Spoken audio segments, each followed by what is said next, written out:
US छोड़कर India लौटना अब इतना आसान नहीं रहा जितना पहले था। कई इंडियंस जो अमेरिका में सेटल्ड हैं वो सोचते हैं कि घर लौटना इमोशनल और एक्साइटिंग होगा, लेकिन रियलिटी में प्रोसेस बहुत कॉम्प्लिकेटेड और स्ट्रेसफुल हो सकता है। बच्चे की एजुकेशन, करियर अनसर्टेनिटी, फाइनेंसेस और लीगल कंप्लायंस ऐसे मेजर हर्डल्स हैं जिनसे एनआरआई फैमिलीज गुजरती हैं। तो आज इस वीडियो में हम कवर करेंगे कि एनआरआई रिटर्न करना क्यों इतना मुश्किल हो गया है, बच्चे की एजुकेशन और रिलोकेशन चैलेंजेस, करियर और internal company transfer issues, financial planning और legal compliance, OCI, PIO, bank accounts, taxes, practical tips और स्टेप्स जिससे इंडिया लौटना स्मूथ और रिस्क फ्री बन सके। तो चलिए फिर जल्दी से वीडियो को स्टार्ट कर देते हैं। हाय, मेरा नाम है वर्षा दुबे और आप मुझे देख रहे हैं एनबीटी टेक एड पर। रवि की कहानी इसे सबसे अच्छे तरीके से समझाती है। जब उन्होंने यूएस मूव किया था तब सब आसान था। इंटरनल कंपनी ट्रांसफर आया, पेपर वर्क हुआ और बस यस कह दिया।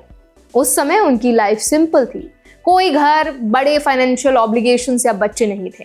कंपनी ने मेजॉरिटी लॉजिस्टिक्स मैनेज किया, लेकिन अब सिचुएशन पूरी तरह बदल चुकी है। रवि इंडिया लौटना चाहते हैं, लेकिन इसे प्लान करना बेहद कॉम्प्लिकेटेड है। सबसे बड़ी चिंता उनके बच्चे की एजुकेशन है। इंडिया में स्कूल्स, करिकुलम, एडमिशन डेडलाइंस और सिटी सिलेक्शन जैसे इश्यूज पहले से प्लान करने पड़ते हैं। साथ ही इंटरनल कंपनी ट्रांसफर अब स्ट्रेट फॉरवर्ड नहीं है। Approval business needs, available roles और मैनेजर के डिस्क्रिशन पर डिपेंड करता है। रवि कहते हैं, मैं रिटर्न करना चाहता हूँ, डेस्परेट भी हूँ, लेकिन सब कुछ इतना कॉम्प्लिकेटेड है कि नहीं पता कैसे आगे बढ़े। यूएस में बने लाइफ के कारण ट्रांजिशन और भी चैलेंजिंग हो जाता है। ओवर द ईयर्स रवि ने घर, फाइनेंशियल अकाउंट्स, व्हीकल्स और लॉन्ग टर्म प्लान्स बनाए हैं। इन सबको अनवाइंड करना, इंडिया में नए सिटी में सेटल करना, सपोर्ट सिस्टम रिबिल्ड करना आसान नहीं है। रूरल या स्मॉल टाउन बैकग्राउंड वाले फैमिलीज के लिए सिटी चॉइस, हाउसिंग और लाइफस्टाइल एडजस्टमेंट्स एडिशनल स्ट्रेस हैं। रिसर्च भी यही दिखाती है। नुपुर दवे की स्टडी में 500 प्लस एनआरआईज और 90 रिटर्न्ड इंडियंस को सर्वे किया गया। फाइंडिंग्स ये हैं कि अधिकांश एनआरआईज अनश्योर हैं कि रिटर्न करना चाहिए या नहीं। सिर्फ 30% डेफिनेट इंटरेस्ट दिखाते हैं। मेजर हर्डल्स हैं children's education, career uncertainty, health care, lifestyle adjustments और फाइनेंशियल स्क्रूटिनी। फाइनेंशियल प्लानिंग सबसे बड़ा फैक्टर है। इंडिया में हाई सैलरी एक्सपेक्टेशन और US salary reality mismatch create कर देता है। कई एनआरआईज एक्सपेक्ट करते हैं कि लगभग 1 करोड़ सैलरी उनको मिल जाए, लेकिन लोकल अपॉर्चुनिटीज जो हैं वो कम पैसा देती हैं। FIIDS के सर्वे के अनुसार लगभग 90% एनआरआईज डुअल सिटीजनशिप अलाउड होने पर ही कॉन्फिडेंट फील करेंगे। करंट रूल्स में फॉरेन रेजिडेंसी या पासपोर्ट लूज होने का फियर मेजर डेट्रेंट है।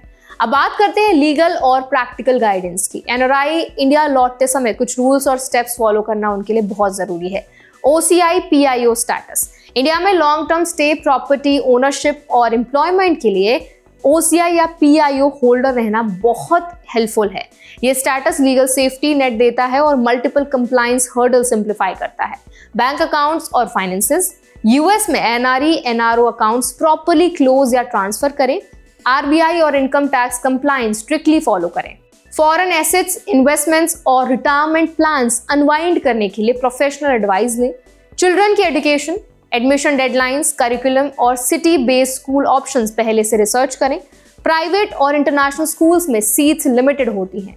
अर्ली प्लानिंग स्ट्रेस कम करती है। करियर और employment, internal company transfer feasible हो तो HR और मैनेजर्स के साथ फॉर्मल कम्युनिकेशन मेंटेन करें। एम्प्लॉयमेंट कॉन्ट्रैक्ट और वीजा रेजिडेंसी स्टेटस क्लियर होना चाहिए। इंडिया में जॉब अपॉर्चुनिटीज, सैलरी एक्सपेक्टेशंस और रिलोकेशन पॉलिसीज पहले से रिसर्च करें। हाउसिंग और सिटी सिलेक्शन, फैमिली के सपोर्ट सिस्टम और इंफ्रास्ट्रक्चर के हिसाब से सिटी को चूज करें। सेटलिंग प्लान पहले से रेडी रखना ट्रांजिशन को स्मूथ बनाता है। टैक्स और लीगल कंप्लायंस, इंडिया रिटर्न करने से पहले US tax filing, capital gains, property transfer और अदर ऑब्लिगेशंस क्लियर करें। इंडिया में टैक्स रजिस्ट्रेशन और कंप्लायंस भी ध्यान में रखें। प्रोफेशनल गाइडेंस अनअवॉइडेबल है।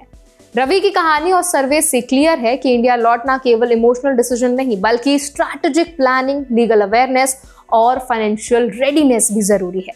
सही प्लानिंग के बिना एनआरआई फैमिलीज ओवरवेल्म हो सकती हैं। तो आई होप ये वीडियो आपको हेल्पफुल लगा होगा, इससे आपको समझ आ गया होगा कि अगर आप NRI हैं और भारत वापस लौटना चाहते हैं तो आपको किन किन चैलेंजेस का सामना करना पड़ सकता है। अगर आपके भी कुछ चैलेंजेस रहे हैं, आपका खुद का कोई एक्सपीरियंस है, तो आप हमें ज़रूर कमेंट सेक्शन में बताएं। ऐसे और वीडियोस के लिए, अपडेट्स के लिए, इन्फॉर्मेशन के लिए हमारे चैनल NBT Tech Ed को भी ज़रूर सब्सक्राइब करें।